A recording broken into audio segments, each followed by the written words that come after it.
request from the Space Opera channel. Thank you for joining me for this story today. Chapter 1, The Contract. The amber liquid in Dex Kade's glass caught the flickering neon of the bar's holographic advertisements, casting dancing shadows across his weathered face. He sat hunched over his data pad in the furthest corner booth of the Void Walker, a dive bar that had seen better decades tucked away in Frontier Station's Undercity. The establishment's clientele consisted of the usual suspects: off-duty cargo haulers drowning their sorrows, smugglers making deals in hushed tones, and the occasional bounty hunter like himself looking for work. Dex scrolled through the latest postings on the Galactic Bounty Exchange, his gray eyes scanning the credits and risk assessments and practiced efficiency. 20 years of hunting fugitives across the galaxy had taught him to spot the easy marks from the death traps. A Torellian spice runner worth $80,000, too small. A rogue cyborg with military augmentations worth $45,000, too dangerous for the payout. An embezzling corporate executive hiding on a resort moon worth $60,000, now that had potential.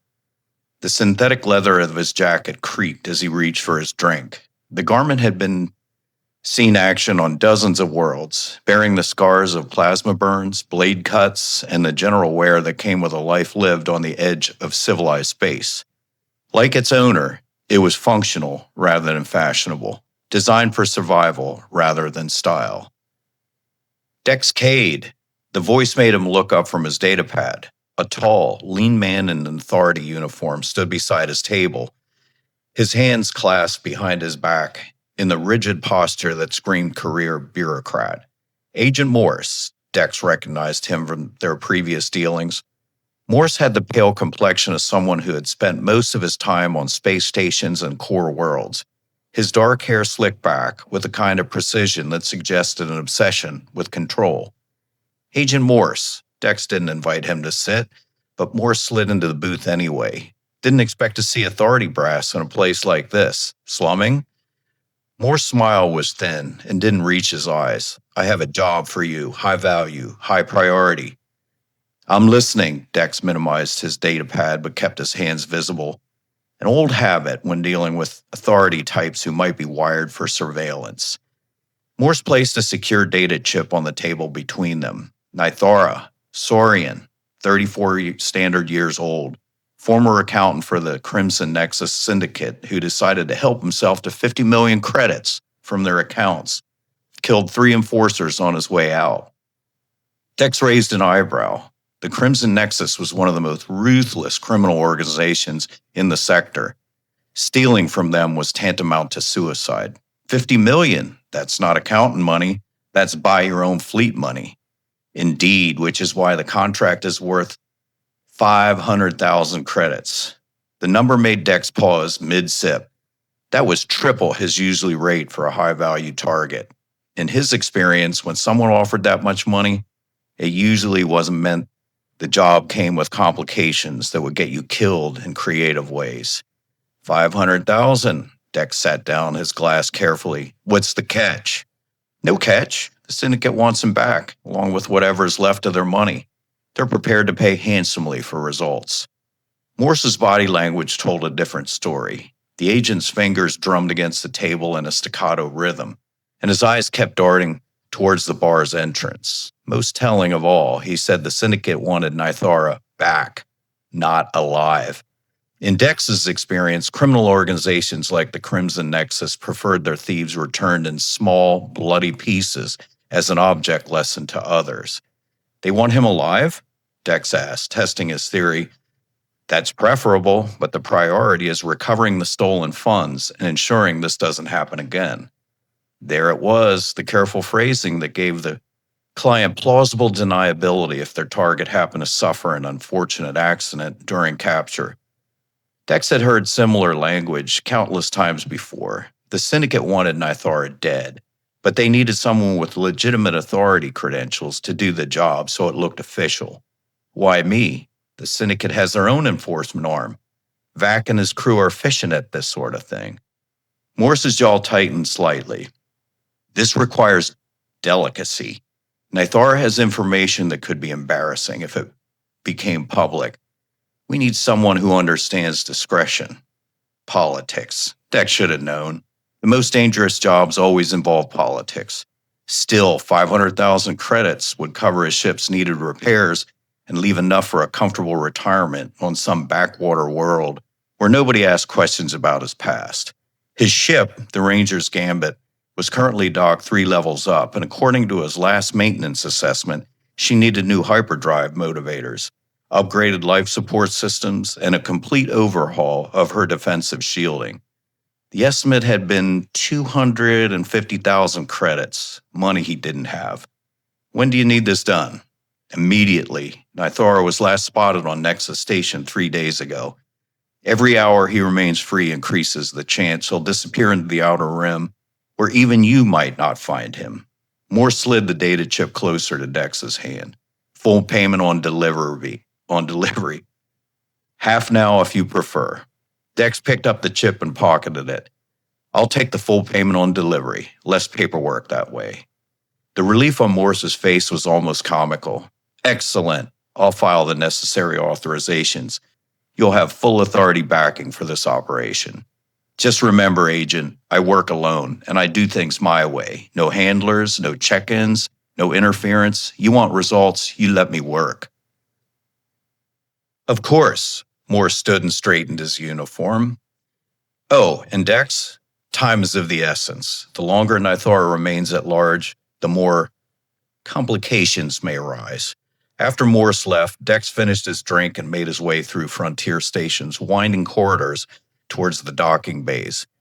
The station hummed with activity even at this hour. Cargo haulers loading and unloading freight, passengers hurrying to catch outbound transports, and the ever-present security patrols keeping watch for trouble. The Ranger's Gambit sat in Docking Bay 7, a modified Kestrel-class pursuit ship that had been Dex's home for the better part of a decade. She wasn't much to look at, scarred hull plating, mismatched components, and the kind of wear that came from hard use in dangerous places. But she was fast, reliable, and equipped with enough firepower to handle most threats. Welcome back, Dex, the ship's artificial intelligence, Aurea, greeted him as he climbed aboard. Her voice held a slightly synthetic quality that reminded him she wasn't human, but her personality had evolved over the years into something remarkably lifelike. Aurea, run a scan on this data chip, full analysis. He inserted Morse's chip into the ship's computer terminal. Scanning now. The data appears to be standard authority bounty file, although there are some interesting gaps in the subject's history. While Aurea worked, Dex settled into the pilot's chair and began reviewing Nythara's file on the main display. The Saurian photograph showed a typical member of his species, elongated head with pronounced cranial ridges, scaled skin with a greenish-brown coloration, and the intelligent yellow eyes that mark Saurians as one of the galaxy's more intellectually gifted races. The file painted a picture of a modern citizen-turned-criminal. Nythara had worked for the Crimson Nexus for 6 years as a junior accountant, handling routine financial transactions with no incidents, no complaints, and no sign of criminal behavior. His previous employment history was equally clean. Minor corporate positions, a few academic credentials in financial management, and 0 interactions with law enforcement. Then 3 weeks ago, he'd suddenly transferred 50 million credits to an untraceable account and disappeared after allegedly killing 3 syndicate enforcers who tried to stop him. Something wrong with this picture, Aurea. I agree. Analysis complete.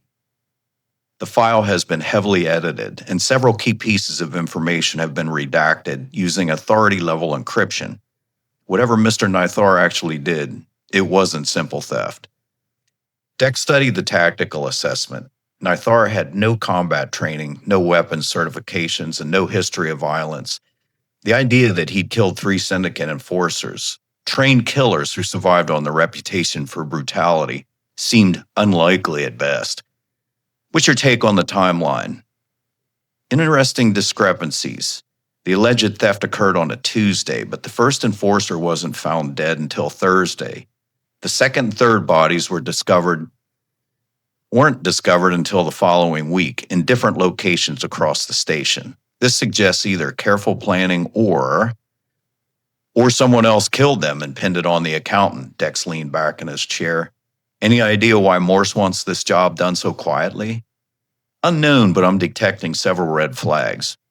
The payment amount is excessive for a standard recovery operation. The timeline suggests urgency that extends beyond simple financial loss. And Agent Morse's biosignature indicated significant stress during your conversation. Dex had learned to trust Aria's analysis over the years. The AI had an uncanny ability to spot patterns and inconsistencies that human perception missed. If she thought something was wrong with the job, it probably was. Still, 500,000 credits was 500,000 credits. Plot of course for Nexus Station. Let's go have a chat with this accountant. Course plotted. However, I feel compelled to note that this assignment has all the hallmarks of a setup. The evidence doesn't support that officially. The overpayment structure is suspicious, and Agent Morse exhibited classic signs of deception. The Ranger's gambit hummed to life around them as Dex initiated the launch sequence. Frontier Station's traffic control cleared them for departure, and soon they were accelerating away from the massive orbital platform toward the hyperspace jump point. Maybe it is a setup, Dex admitted as he watched the stars elongate into lines. But I need this money, Aria. The ship needs repairs, and jobs this big don't come along often. I understand the financial necessity. I'm simply suggesting we proceed with additional caution. When have I ever not been cautious? Aria's pause was telling. Would you like me to compile a list chronologically or alphabetically? Despite everything, Dex smiled. Point taken. Run continuous scans when we reach Nexus Station. If this is a trap, I want to know about it before we walk into it. Of course, entering hyperspace in 30 seconds. As the Ranger's gambit made the jump to hyperspace, Dex couldn't shake the feeling that he was making a mistake. Everything about this job felt wrong. The money, the timeline, Morse's behavior, and especially the idea that a mild-mannered accountant had suddenly turned into a mass-murdering thief. But wrong or not, Nythara was out there somewhere, and Dex Kade was going to find him. Whether that would be the Saurian salvation or his doom remained to be seen. The swirling blue-white tunnel of hyperspace surrounded them as they raced towards their destination, carrying them deeper into a web of corruption and conspiracy that would challenge everything Dex thought he knew about justice, loyalty, and the thin line between law and criminality. In the distance, Nexus Station waited. Chapter 2, Nexus Station. Nexus Station materialized out of hyperspace like a metallic cancer growing on the void. The massive trading hub sprawled across several interconnected platforms, its superstructure a chaotic mixture of original construction and decades of unauthorized additions. Docking bays, market modules, and residential sectors had been bolted, welded, and grafted onto the station wherever space allowed, creating a three-dimensional maze that defined any rational design philosophy. Charming, Dex muttered as he guided the Ranger's gambit through the station's approach corridor. Traffic control directed him toward a docking bay in the station's lower commercial sector, the kind of neighborhood where questions weren't asked and credits talk louder than laws. Station records indicate Nexus operates under the Frontier Commerce Compact, Aria reported. Minimal authority oversight, local security forces, and a notably flexible interpretation of interstellar trade regulations. In other words, perfect place for criminals to conduct business. The kind of station where you could buy anything from illegal weapons to enslaved sentience, provided you had enough credits and weren't too picky about provenance. The docking bay reeked of ozone, hydraulic fluid, and unwashed bodies. Dex paid the dock fees to a surly Tellarite who barely looked up from his betting pools, then made his way into the station proper. The corridors buzzed with activity as dozens of species conducted their business in the shadowy areas between legitimate commerce and outright criminality. A group of Nausicaan, yeah, you heard that right, Nausicaan mercenaries haggled with a Euridian trader over the price of military-grade explosives. Two Breen, yep, we got Breen too, in environmental suits examined a case of what looked like suspiciously Romulan disruptors. Yeah, we got Romulans too. A nervous human in an expensive suit whispered urgently in a communicator while glancing over his shoulder every few seconds. Nexus Station was everything Frontier Station wasn't: loud, crowded, dangerous, and utterly without pretense. Here, at least, everyone knew exactly what kind of place they were in. Dex made his way through the market levels, keeping his eyes open for syndicate colors. The Crimson Nexus had a significant presence on stations like this, and if Nythara had been here 3 days ago, someone would have seen him. The trick was finding the right someone and convincing them to talk. He found what he was looking for in the station's central hub, a massive open area where the main commercial arteries converged. The Nexus Core bar occupied prime real estate at the intersection, its holographic signs advertising drinks, games, and private entertainment in dozen languages. I like that place myself. Inside, the air was thick with smoke from various alien intoxicants. The clientele was exactly what Dex expected: smugglers, pirates, black market dealers, and the occasional bounty hunter. At the bar's far end, he spotted the distinctive crimson vest that marked Crimson Nexus territory. Vac was hard to miss. The Orion underboss stood nearly 7 feet tall, his green skin marked with the ritual scars that indicated his rank with the syndicate. 2 bodyguards flanked him, a cybernetically enhanced Gorn and a Nausicaan with enough weapons visible to outfit a small army. Dex approached carefully, keeping his hands visible. "Vac, I'm Dex Kade, bounty hunter. I believe we have a mutual interest." The Orion's red eyes fixed on him with predatory intensity. The accountant. "Among other things, mind if we talk privately?" Vac gestured towards a booth in the bar's back section. His bodyguards took positions that gave them clear sight lines to the entrance while maintaining escape routes. Professional paranoia. Dex could respect that. "You hunt the Saurian," Vac said without preamble. "Good. My people have been unsuccessful in locating him." "What makes him so special? 50 million credits is serious money. You people usually handle theft internally." Vac's expression darkened. This was not a simple theft. The credits, yes. But he took something else: data files, encrypted information about our operations. That was new information. Morse hadn't mentioned any data theft, just the missing money. What kind of information? Financial records, shipping manifests, client lists. Vac's massive hands clenched into fists. Information that could damage our business relationship if it fell into the wrong hands. The kind of information that would be worth a fortune to law enforcement agencies, rival syndicates, or investigative journalists. No wonder everyone wanted Nythara found quickly. "Any idea what he planned to do with it?" "Unknown, but I will have his head regardless." Vac leaned forward, his voice dropping to a menacing whisper.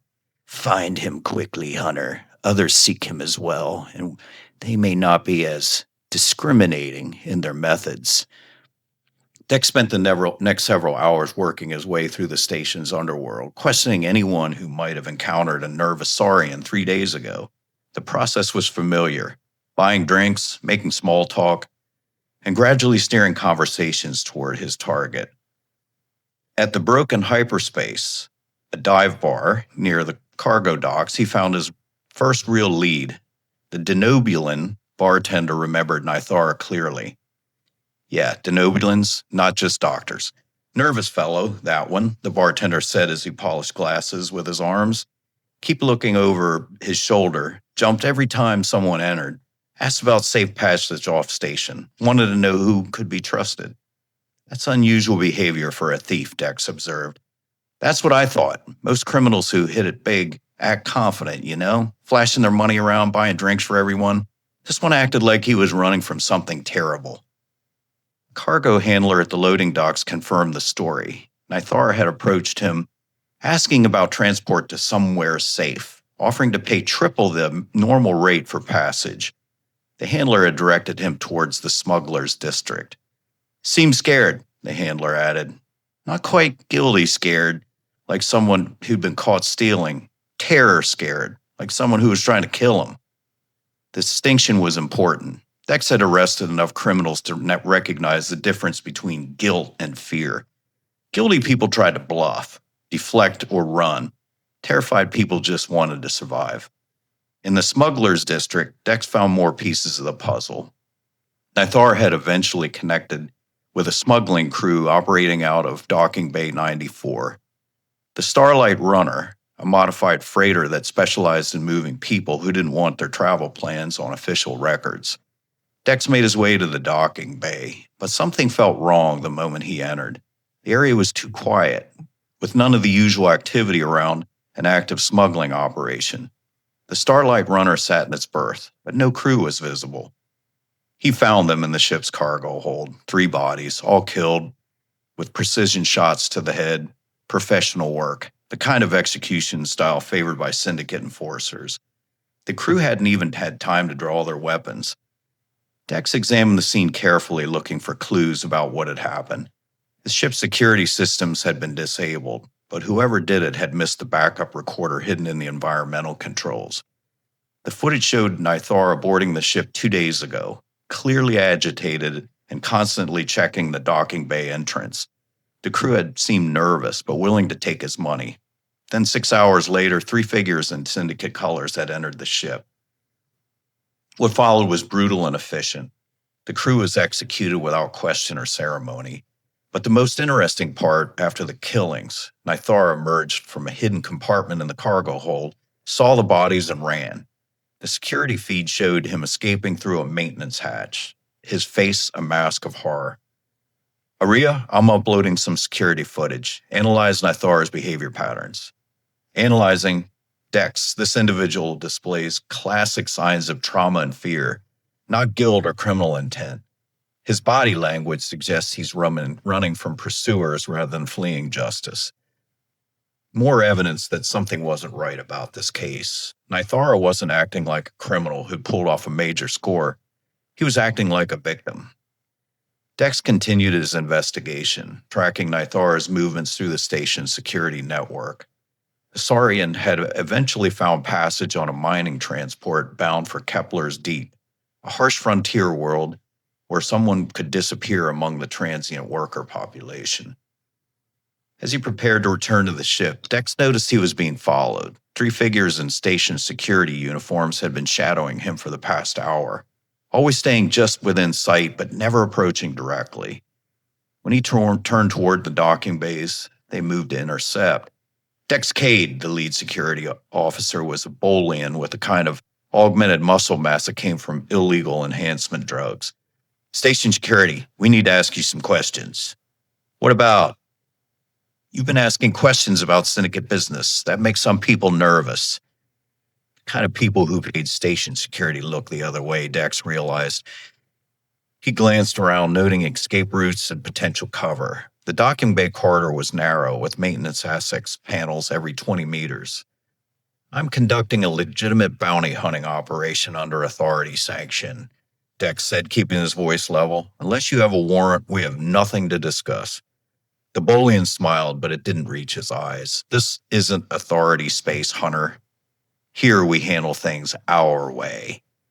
When the security team reached for their weapons, Dex was already moving. He dove behind a cargo container as energy bolts sizzled through the air where he had been standing.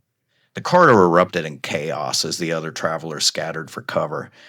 Dex drew his pistol and returned fire, forcing the corrupt security team to take cover behind a support pillar. He needed to reach the maintenance tunnels. Fighting in the open corridor would draw more attention and possibly legitimate security forces. A well-placed shot disabled the corridor's main lighting, plunging the area into darkness, broken only by emergency lighting and weapons fire. Dex used the confusion to reach a maintenance access panel, forcing it open and diving into the narrow tunnel beyond. The station's network of maintenance was a maze of service corridors, ventilation shafts, and utility conduits.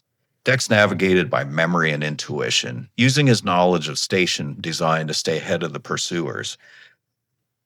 Behind him, he could hear the security team shouting orders and trying to coordinate their search. 20 minutes later, he emerged from a maintenance hatch 3 levels away from the original firefight. The Ranger's gambit was exactly where he had left her, and he'd never been happier to see his ship's scarred hull. Aria, start the engines. We're leaving now. What happened to gathering more intelligence? I gathered enough. Dex strapped himself into the pilot's seat as the ship's system came online. Nythara is definitely not the criminal we're making him out to be. Someone wanted those smugglers dead, and they're willing to kill anyone who gets too close to the truth.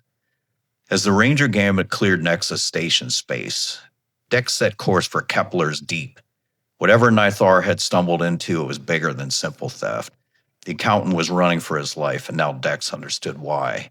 The question was whether he'd reach Nythara before the people who wanted him dead caught up with both of them. Chapter 3, Kepler's Deep. Kepler's Deep looked like a wound carved into space. The mining colony clung to a surface of a barren world where the atmosphere was too thin to breathe, and the surface temperature swung between freezing and lethal, depending on which of the system's twin stars was overhead. Massive extraction platforms dotted the landscape like mechanical parasites. There are drill arrays boring deep into the planet's crust in search of rare minerals that powered hyperspace engines across the galaxy. The Ranger's Gambit descended through the thin atmosphere towards the colony's main settlement, a sprawling complex of prefabricated modules, industrial equipment, and worker housing that had grown organically around the original mining operation. Nothing about the place suggested permanence. Everything looked temporary, built to extract maximum profit before moving on to the next resource-rich world. Atmospheric composition is marginal for human life, Aria reported as they approached the landing pad. Recommend keeping environmental suits accessible. Noted. Any sign of syndicate activity? Several ships registered to shell companies with known Crimson's Nexus connections. Also detecting Authority patrol vessels, which was unusual for a frontier mining operation.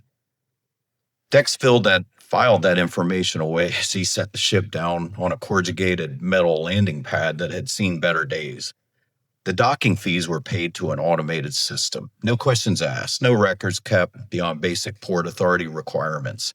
Perfect for someone trying to stay invisible. The workers' district sprawled around the landing area like a refugee camp that had achieved a tenuous permanence. Rows of prefabricated housing modules housed the transient population that kept the mines running.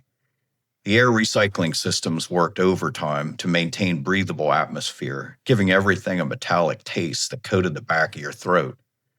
Dex made his way through the muddy streets, noting the mix of species that called Kepler's Deep home. Humans, Tellarites, Packled, and a dozen other races worked the extraction sites in rotating shifts. Most looked tired, worn down by the dangerous work and harsh conditions, the kind of people who minded their own business and didn't ask questions about newcomers. The rusty drill sat at the intersection of two main thoroughfares, its holographic sign flickering intermittently in the perpetual twilight of Kepler Deep. Filtered sunlight. Inside the tavern, catered to off-duty miners with cheap alcohol, gambling terminals, and what passed for entertainment on a frontier world. I'd like to go there myself. Dex approached the bar, where a weathered Andorian, we got Andorians too, was serving drinks to a mixed crowd of workers.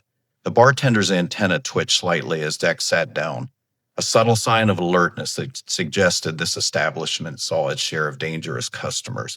"What'll it be?" the Andorian asked. "Terran whiskey, whatever you've got, and maybe some information."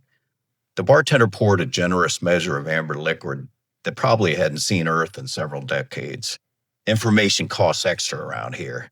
Dex placed a credit chip on the bar, along with a small packet he'd acquired during his last job.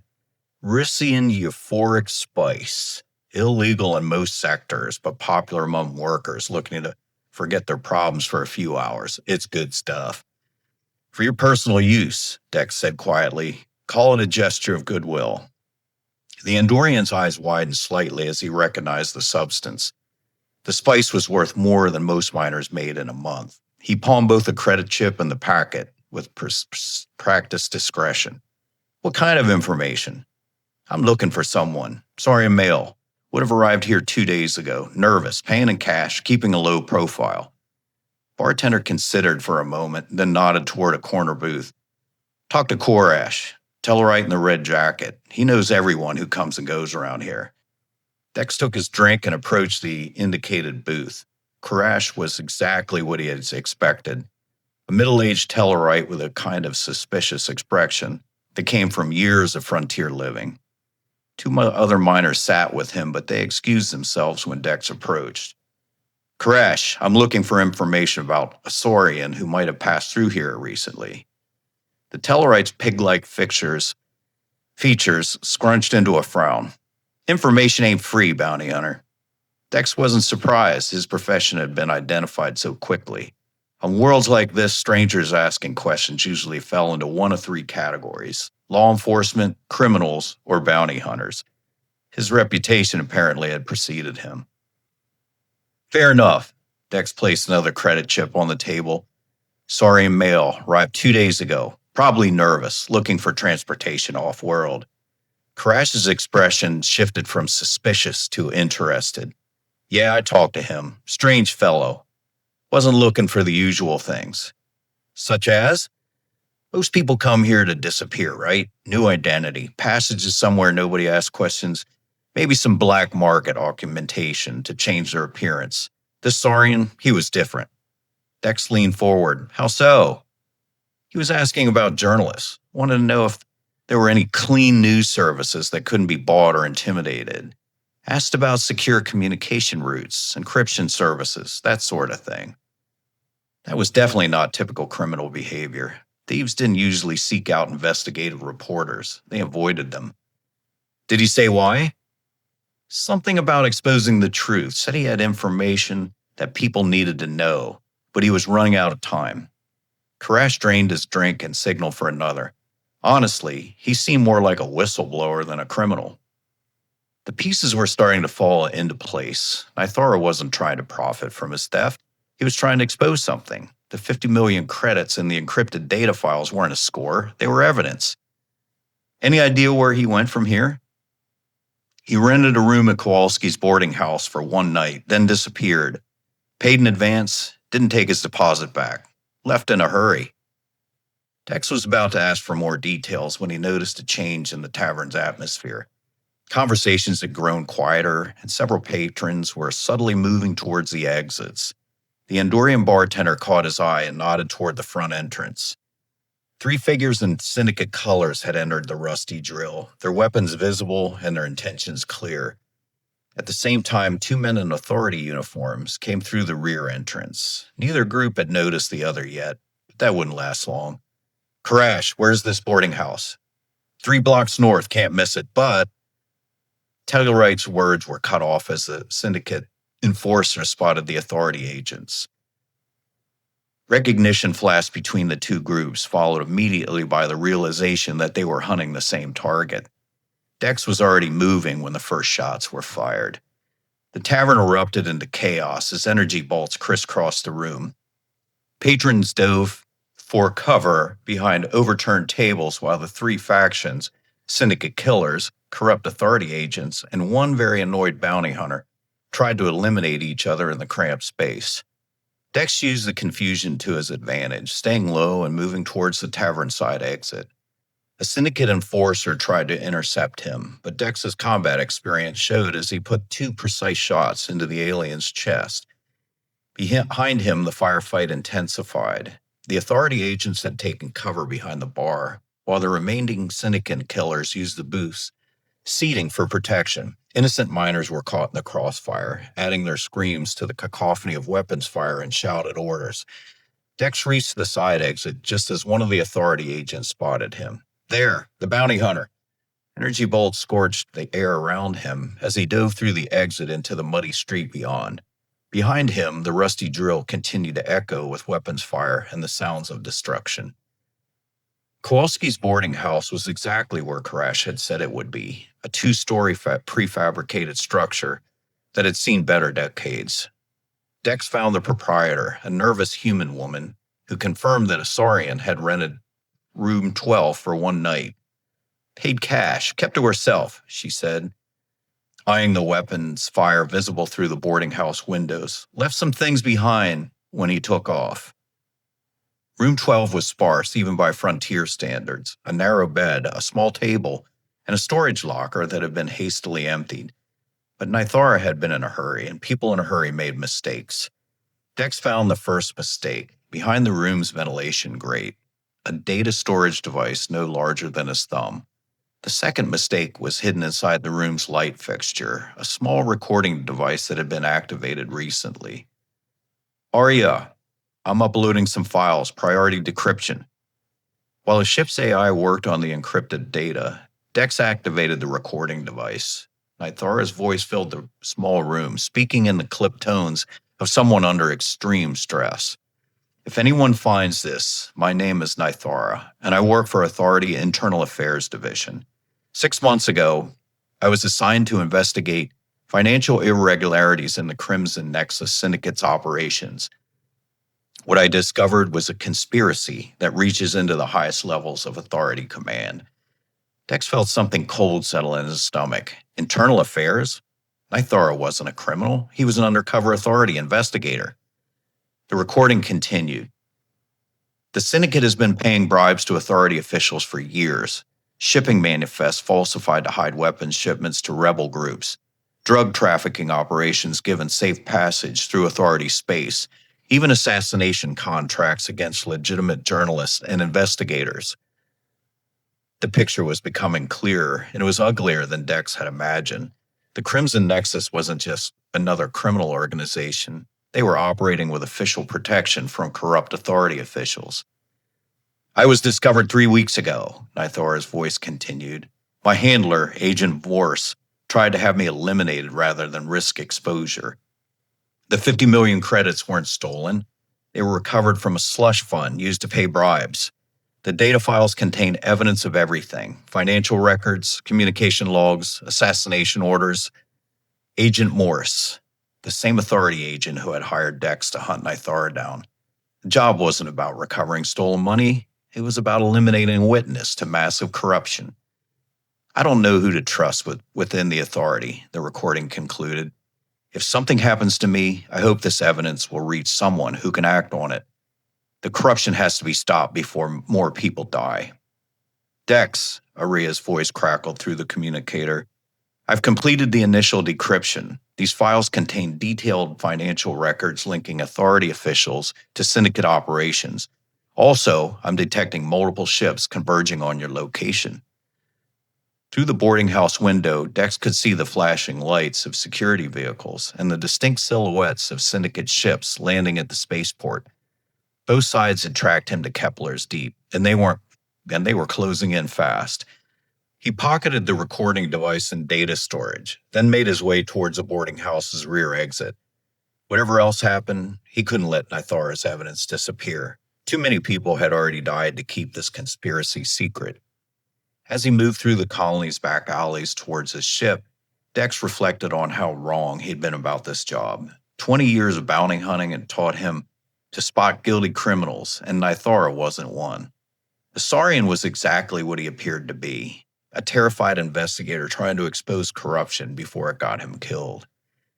The question now was whether Dex could reach his ship before the people hunting him, both of them, closed their trap.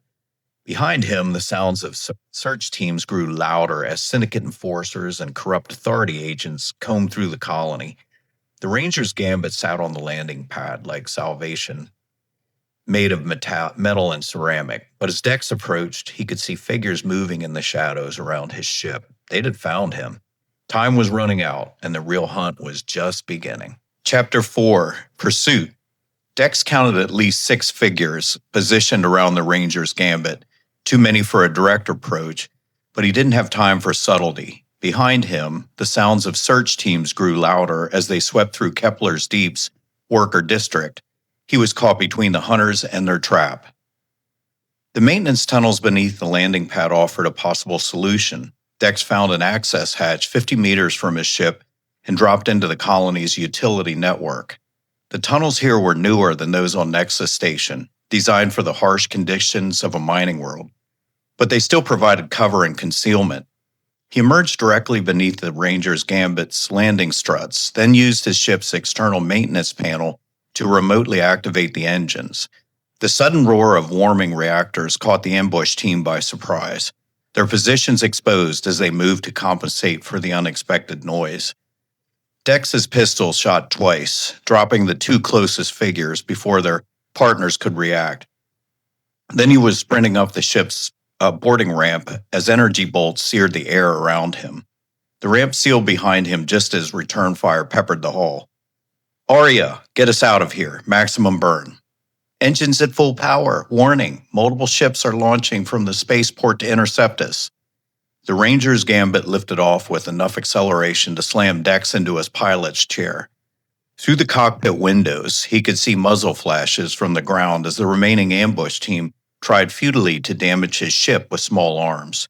Their backup was already airborne. 3 syndicate pursuit ships and 2 Authority patrol craft rising from the spaceport in a coordinated interception pattern. "They're working together," Dex observed as he watched the enemy ships coordinate their approach. "Syndicate and Authority forces sharing tactical frequencies." "Confirmed. I'm detecting cross-communication between vessels that should be hostile to each other. The corruption appears to extend to operational levels." Dex pushed the ship into steep climb, racing for the edge of Kepler's deep gravity well. The pursuit ships followed, their more modern engines slowly closing the gap, despite his head start. Energy bolts began to flash past the cockpit as the lead syndicate vessel entered firing range. "Hull integrity at 95%, Arya reported, as glancing shots found their mark. "However, our hyperdrive motivators are already operating beyond recommended parameters. A direct hit could disable our jump capability." The Kepler system's asteroid belt offered the only chance of escape. Dex altered course towards the dense field of tumbling rock and ice, gambling that his superior piloting skills would overcome his pursuer's numerical advantage. "Arya, emergency power to maneuvering thrusters. Route everything we can spare from life support." "Acknowledged. However, I feel compelled to note that our oxygen reserves will be depleted in approximately 4 hours at current consumption rates. We'll worry about that breathing after we're not being shot at." The asteroid field was a 3-dimensional maze of spinning death. Chunks of rocks the size of mountains tumbled through space in lazy orbits, their surfaces scarred by countless collisions over millions of years. Smaller debris created a constant hazard of hull-breaching impacts that could cripple or destroy an unwary ship. Dex dove into the field like a man possessed, using every trick he'd learned in 20 years of flying dangerous missions. The Ranger's gambit twisted and rolled between massive asteroids, her hull scraped by smaller debris as Dex pushed the ship to her limits. Behind him, the pursuit ships tried to follow. The first syndicate vessel, overconfident in its superior firepower, clipped a spinning rock formation and exploded in a brief sun that illuminated the entire field. The second ship, more cautious, fell behind as its pilot refused to match Dex's reckless pace. But the Authority patrol craft were flown by professionals. They maintained pursuit through the asteroid field with the kind of precision that came from military training and superior equipment. Energy bolts continued to flash around the Ranger's gambit as the chase continued deeper into the maze. "Hull integrity at 85%, Arya warned. "And Dex, I'm detecting a massive asteroid cluster directly ahead. Current trajectory will not allow safe passage." "Trust me." Dex aimed the ship directly at what looked like a solid wall of stone and ice. At the last moment, he spotted the gap, a narrow canyon between 2 tumbling asteroids that would provide just enough clearance for his ship's hull. The Ranger's gambit shot through the opening with meters to spare on either side. One of the pursuing Authority ships tried to follow. Its pilot misjudged the clearance by less than a meter, and the vessel's starboard wing clipped the asteroid wall. The resulting explosion lit up the canyon like a funeral pyre. The remaining pursuit ships, finally recognizing the futility of following Dex through the asteroid field, fell back to more defensible positions at the field's edge. But they continued to maintain their sensor contact, waiting for him to emerge.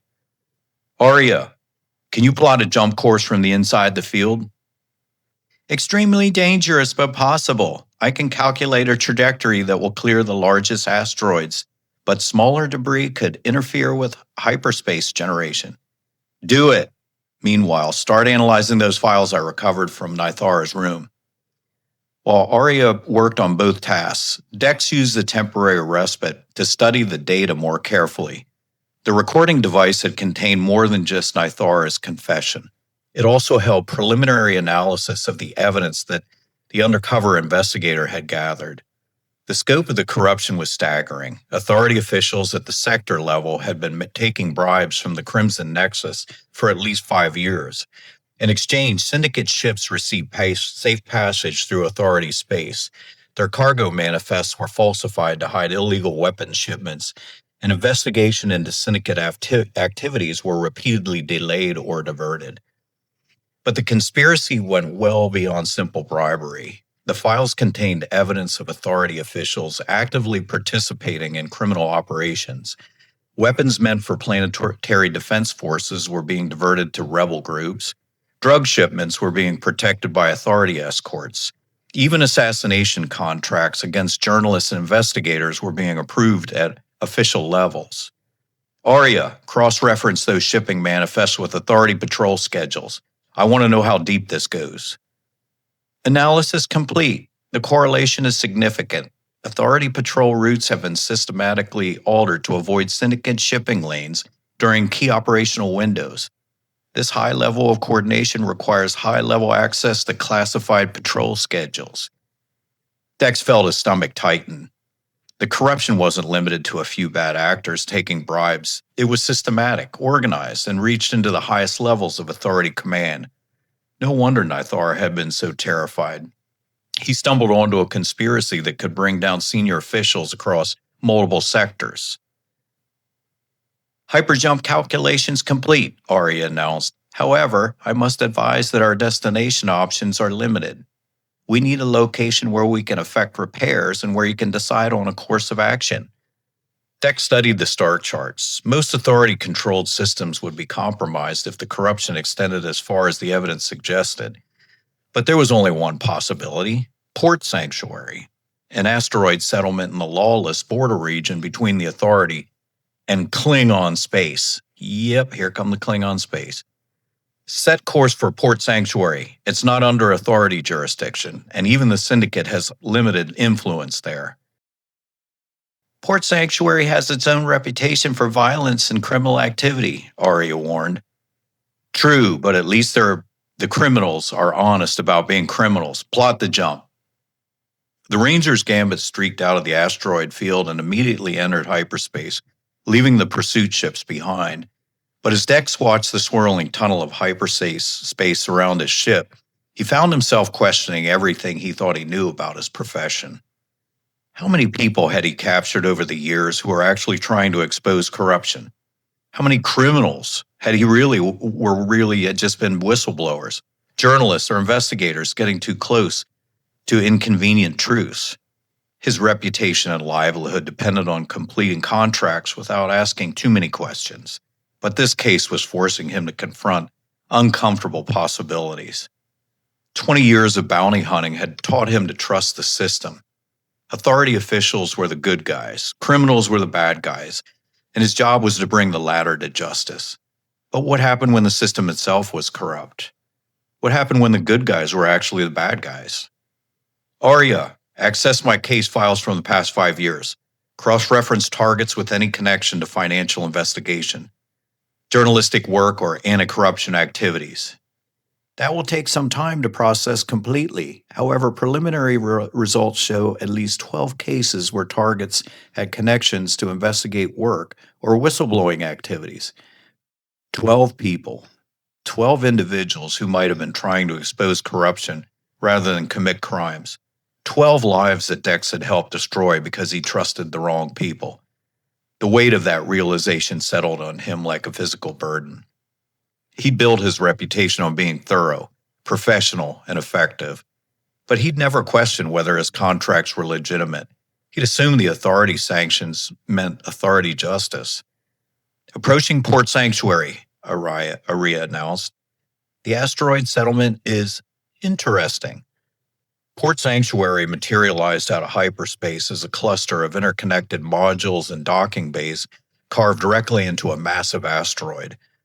Unlike the organized chaos of Nexus Station, this settlement had grown organically over the decades, with each criminal, organization, smuggling operation, and black market enterprises adding their own sections to the complex. The result was a three-dimensional maze that defied any rational navigation system. Docking bays opened onto market tunnels that connected to residential modules that branched into entertainment districts and weapons depots. No single authority controlled the settlement. Instead, it was ruled by a loose confederation of criminal bosses who maintained an uneasy peace based on mutual profit. Perfect place for a fugitive, Dex observed as he guided his ship towards an available docking bay, but also perfect for the people hunting him. As the Ranger's gambit settled into its berth, Dex's communication system chimed with an incoming message. The sender ID made his blood run cold. Agent Morse. Dex, I haven't heard from you in days. I trust your mission is proceeding according to plan. The clients are growing impatient for results. Contact me immediately with a status update. The message carried an edge of barely controlled panic. Morse was feeling pressure from his syndicate partners, and that pressure was being passed down to Dex. But now that he knew the truth about Nythara and the conspiracy, Morse's messages took on a sinister tone. Arya, draft a response. Something vague about following leads and closing in on the target. I need to buy time while we figure out our next move. Of course. However, I should point out that our fuel reserves are running low, and our hyperspace motivators are showing signs of stress damage from our escape through the asteroid field. More problems to solve, but first he needed to find Nythara. The Saurian was somewhere in Port Sanctuary's maze of tunnels and chambers, still carrying the evidence that could expose the conspiracy. But he wasn't the only one hunting for the fugitive investigator. In the distance, Dex could see ships bearing syndicate markings settling in on their own docking bays. The chase had followed them to Port Sanctuary, and the final confrontation was approaching fast. The question now was whether he could find Nythara before the killers found both of them. Chapter 5, Port Sanctuary. Port Sanctuary sprawled through the hollowed-out asteroid like a cavernous and cancerous growth, its tunnels and chambers carved from living rock over decades of criminal enterprise. The air recycling system struggled to process the mixture of a dozen different atmospheric preferences, creating a peripheral haze that smelled of ozone, alien sweat, and things better left unidentified. Dex made his way through the settlement's main thoroughfare, noting the territorial markers that divided different criminal organizations, gang colors, species-specific warning signs, and the occasional body hanging from power conduits served as boundary stones in an empire built on violence and profit. The Orion Syndicate controlled the weapons market near the docking bays. Nausicaan pirates claimed the entertainment districts where anything could be bought for the right price. Human smuggling rings operated from the residential modules, while a coalition of Uridian information brokers ran the communications network that kept the settlement's economy functioning. And somewhere in this maze of competing criminal enterprises, Nythara was hiding with evidence that could bring down corrupt officials across multiple sectors. Dex had been tracking the Saurians' movement for 3 hours, following a trail of small transactions and careful inquiries. Nythara had learned from his mistakes on previous worlds, no more making and asking direct questions or drawing attention to himself. Instead, he'd been purchasing supplies in small quantities from different vendors, paying cash for everything and avoiding any actions that might create a memorable interaction. But everybody left traces, and Dex had spent 20 years learning how to read them. A Ferengi's arm dealer in Sector 7 had sold disruptor power cells to a Saurian, matching Nythara's description. A Bolian food vendor in the residential district remembered serving reptilian dietary supplements to someone who had paid triple the asking price without haggling. A Uridian information broker had provided access to the settlement's communication network for exactly the kind of encrypted messaging protocols that underground journalists used. The pattern was clear. Nythara was still trying to get his evidence to legitimate authorities, but he was being much more careful about it. Dex Kade? The voice made him turn from the data terminal he had been using to trace communication logs. A tall, weathered human in a worn Authority uniform approached from the shadows of an equipment alcove. The man's face was scarred by what looked like an old plasma burn, and his left hand had been replaced by a crude cybernetic prosthetic. "Detective Rubos, Authority Internal Affairs," the man said, showing his credentials. "I've been looking for you." Dex kept his hands visible but ready to draw his weapon. "Internal Affairs? Interesting timing." "I'm Nythara's partner, or was, before this whole mess started." Rubos glanced around the bustling corridor, then gestured toward a quieter alcove. "We need to talk." They moved to a maintenance area where the background noise of the settlement's life support systems would mask their conversation. Rubos' story came out in careful, measured sentences that left like it felt rehearsed. "Nythara and I were working undercover to investigate syndicate corruption," Rubos explained. "The operation was blown 3 weeks ago, but I managed to maintain my cover. I've been trying to track him down ever since." "And you're here to help?" Dex asked, studying the man's body language for tells. "That's the plan. IA wants to bring Nythara in safely, debrief him, and use his evidence to clean house. But we need to find him before the syndicate does." Something felt wrong about Rubos' story, but Dex couldn't pinpoint exactly what. The man's credentials looked legitimate, his knowledge of Nythara's situation seemed accurate, and his concern appeared genuine. But 20 years of reading people had taught Dex to trust his instincts, and his instincts were screaming warnings. "Any idea where he might be hiding?" "I've been following the same trail you have," Rubos admitted. "Small purchases, encrypted communications, careful movement throughout the settlement. But I think I know where he's headed." "Such as?" "The fighting rings. Word is he's been asking about transportation off the asteroid, and the gladiator pits are where you would go to make that kind of contact so you don't ask questions." The underground fighting rings were Port Sanctuary's most profitable entertainment venue. Criminal bosses, smuggling captains, and black market dealers gathered to watch sentients being beaten by each other to death for support and sport and profit. It was also where information flowed freely among people who lived outside the law. "The fights don't start for another hour," Rubos continued. "If we move now, we might be able to intercept him." Dex agreed, but felt and kept Rubos in front of him as they navigated the settlement's tunnels toward the entertainment district. The detective story made sense, but something about his timing felt too convenient. How had he known to find Dex at that specific terminal? How had he tracked Dex's movements through the asteroid's maze-like structure? The fighting arena occupied a natural cavern in the asteroid's core, its walls carved smoothly and fitted with viewing platforms that rose in tiers from the central pit. The air was thick with smoke from various alien intoxicants and the metallic smell of spilled blood. Hundreds of criminals, smugglers, and pirates filled the seats, their voices creating a constant roar of anticipation and greed.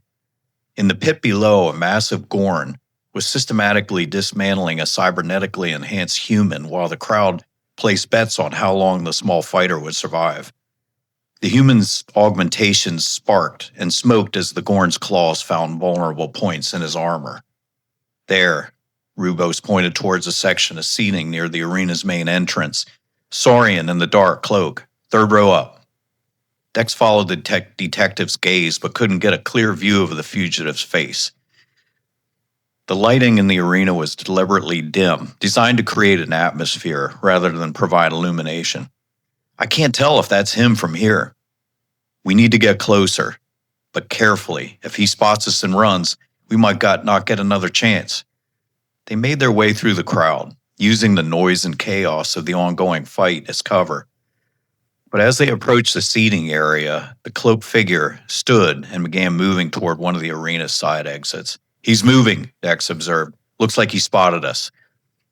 "Or someone else." Rubos pointed toward another section of the crowd where 3 figures in syndicate colors were also converging on the exit. "We need to intercept him before they do." The chase led them through the Port Sanctuary's entertainment district, past gambling dens, spice houses, and establishments that catered to appetites that were illegal in civilized space. The cloaked figure moved with desperate efficiency, of someone who had been running for weeks using service corridors and maintenance tunnels to stay ahead of the pursuers. When they finally cornered him in the dead-end storage area, Dex realized they'd been chasing the wrong person. The Saurian was younger than Nythara, with different facial scarring and the kind of nervous tics that came from chronic spice addiction. "Wrong target," Dex muttered as the frightened alien backed against the storage room's wall. "Damn," Rubos lowered his weapon, but his expression showed more annoyance than disappointment. Must have been a false positive. They left the innocent Saurian go and returned to the arena where the gladiator fights were continuing with fresh combatants. Dex watched the crowd more carefully now, looking for signs of Nythara's presence, while Rubos worked his way towards the arena management. "The fight promoter might have information," Rubos explained. Then he returned, "but he'll only want to talk to someone who's proven themselves in the pit." "You want me to fight?" "It's the only way. These people respect strength, and they only deal with winners. You enter the next batch, prove you're serious, and maybe we'll get information that we need." Dex studied the current fight, where a Klingon warrior was trading blows with a mechanically augmented Packard. Both fighters were bleeding freely, their weapons creating showers of sparks as they connected with armor plating and cybernetic implants. "What makes you think the promoter will have useful information?"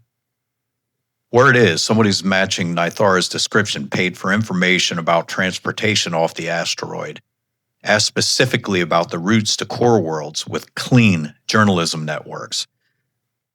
That sounded like Nythara, still trying to get his evidence to legitimate authorities, but entering the fighting pit was a significant risk, especially when Dex wasn't entirely sure he could trust Rubos. "Fine, but you watch the crowd while I'm down there. If anyone tries to interfere, I want to know about it." The arena's preparation area was a cramped chamber filled with weapons, armor, and medical supplies that had seen better days. The fight promoter, a scarred Uridian with cybernetic eyes, looked Dex up and down with professional assessment. "You sure about this, human? The crowd likes blood, and my current champion hasn't lost a match in 6 months. I'll manage, but first I need information about a Saurian who might have approached you recently." The Uridian's expression grew cagey. "Information costs extra. Win your fight and we'll talk." Dex's opponent was a Nausicaan gladiator whose body was more machine than flesh. Cybernetic limbs, reinforced skeletal structure, and neural interface implants that allowed him to process combat data at superhuman speeds. The alien's weapons were integrated into his arms, retractable blades, and energy projectors that could function as both melee and ranged weapons. The crowd roared as Dex entered the pit. Many of them recognized the newcomer and adjusted their bets accordingly. The Nausicaan cybernetic eyes glowed red as targeting systems locked onto Dex's vital areas. "Fresh meat," the gladiator growled in accented standard. "I will take your death entertainment for the crowd." Dex drew his pistol and checked its charge. "We'll see about that." The fight began with a burst of energy fire from the Nausicaan's arm-mounted weapons.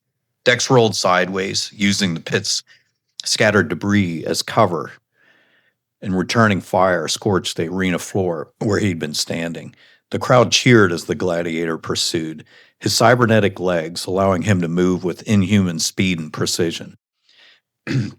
But speed and strength weren't everything. Dex had 20 years of combat experience against opponents who were bigger, stronger, and better armed than he was. Survival in his profession came from being smarter, more adaptable, and willing to fight dirty when necessary. He feigned left, then dove right as the Nausicaan's blade weapons extended from concealed sheaths into forearms. The alien's enhanced reflexes let him adjust his attack mid-strike, but Dex was already moving again, staying just ahead of the killing strokes while looking for an opening. The opening came when the gladiator overextended himself, lunging forward with both blade weapons in an attack that would have bisected a normal opponent. Dex dropped low and put 3 quick shots into the Nausicaan's exposed knee joint, where cybernetics met organic tissue. Sparks flew as servos failed and hydraulic fluid leaked onto the arena floor. The gladiator stumbled, his enhanced mobility suddenly compromised by damaged components. Dex pressed his advantage, putting additional shots into other vulnerable points while staying mobile to avoid the aliens' remaining weapons.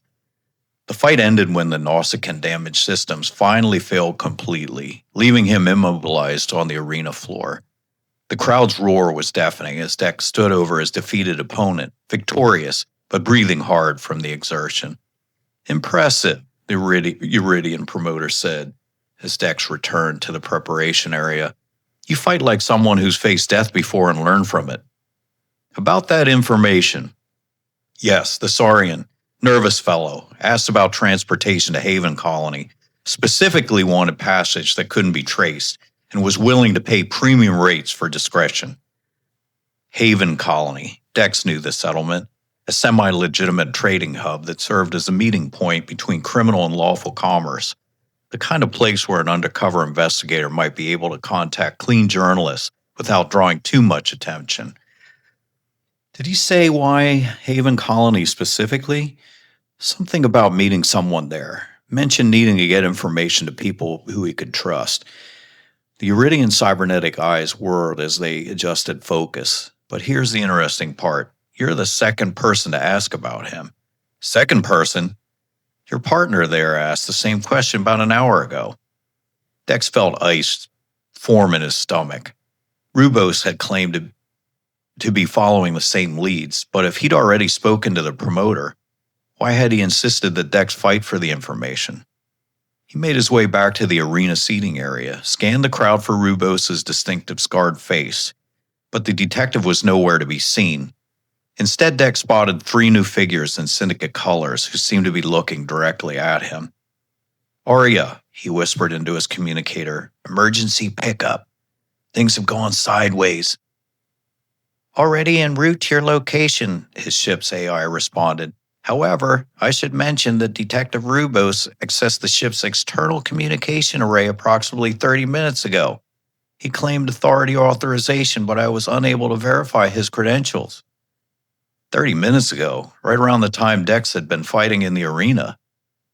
Rubos had used the distraction to access his systems, possibly to track communications or plant surveillance devices. The syndicate assassins were moving now, working their way through the crowd towards his position.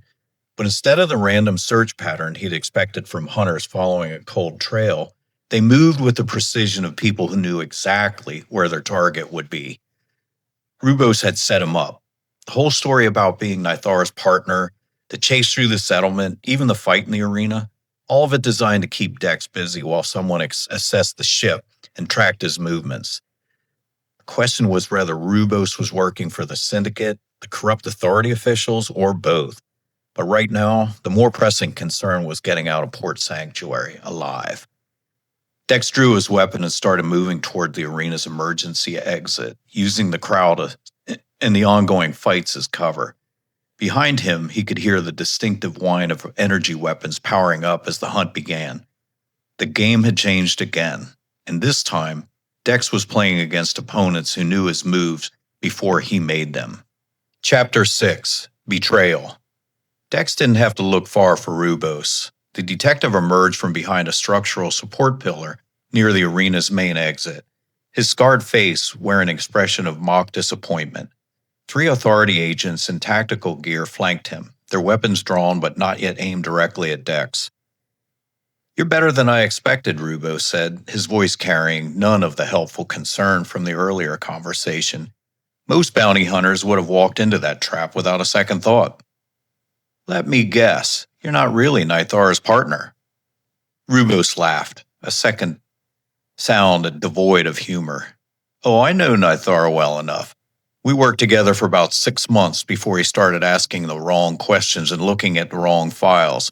Turns out he was one of those idealistic types who actually believed in truth and justice." The syndicate assassins had stopped their advance, apparently waiting for some signal from Rubos. Around them, the arena crowd continued to cheer and place bets, oblivious to the confrontation unfolding in their midst. "So you're the one who blew his cover." "Guilty as charged. Though in my defense, the man was incredibly naive about how the real world works." Rubos gestured towards a quieter alcove away from the crowd. "Let's discuss this like civilized professionals." Dex kept his weapon steady and ready, but allowed himself to be herded towards the alcove. The Authority agents maintained their positions, close enough to intervene, but far enough back to avoid stray shots if things went badly. "Here's the situation," Rubos began once they were relatively private. "Nythara stumbled onto something bigger than his idealistic little mind could comprehend. The relationship between the Authority and organizations like the Crimson Nexus isn't corrupt. It's pragmatic cooperation.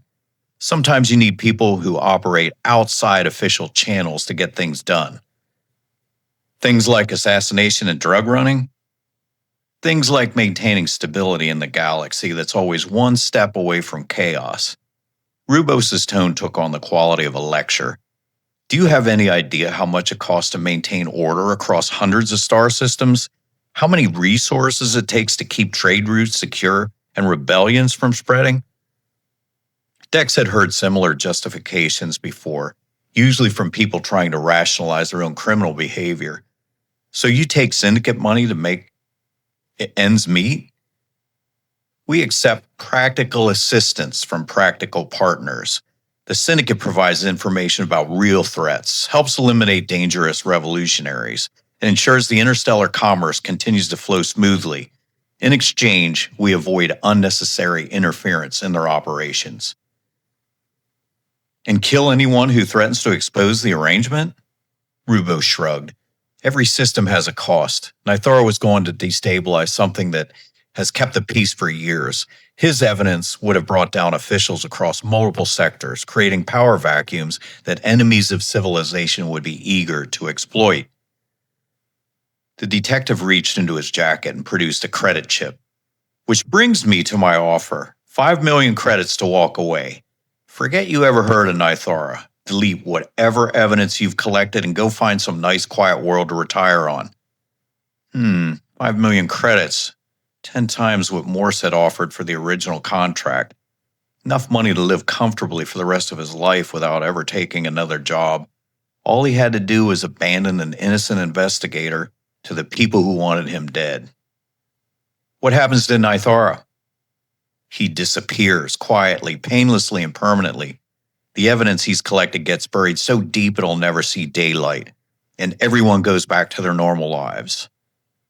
Dex studied Rubos's face, looking for any sign of doubt or hesitation, but the detective showed only calm confidence of someone who was used to buying his way out of problems.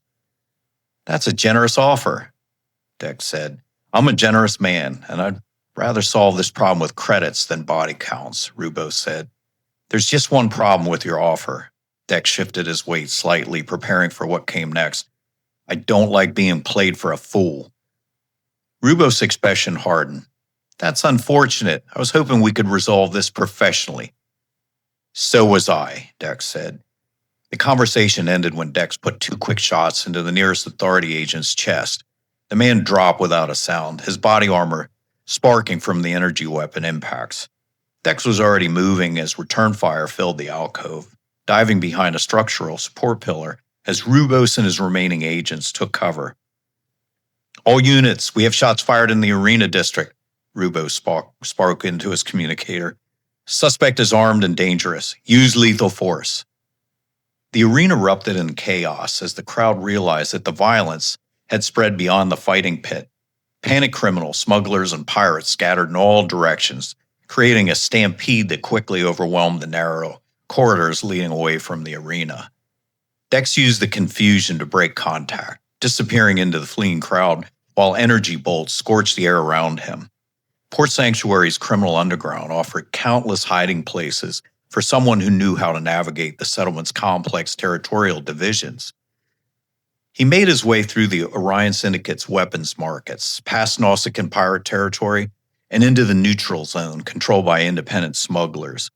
Each transition required careful negotiation with local security forces who were more than interested in protecting their territory than capturing fugitives.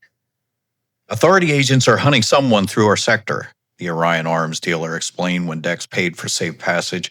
"Bad for business. You help us discourage them, and we'll forget we saw you." It was exactly the kind of alliance Dex needed. The criminal organizations of Port Sanctuary had no love for authority interference in their operations, and corrupt officials hunting through their territory represented a direct threat to their independence. The chase led them through the asteroid's mining tunnels, where decades of excavation had created a three-dimensional maze of passengers and chambers. Rubos and his team pursued with systematic efficiency of trained professionals, but they were operating on unfamiliar ground against opponents who knew every tunnel and hiding spot. The firefight became a three-way battle when syndicate assassins encountered Rubos' team in one of the main mining chambers. The corrupt authority agents and the criminal enforcers opened fire on each other with the kind of vicious intensity that comes from mutual betrayal and competing interests.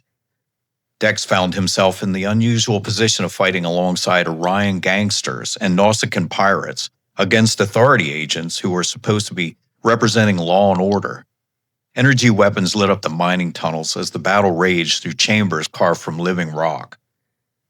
"This is what corruption gets you," one of the Orion fighters shouted over the sound of weapons fire.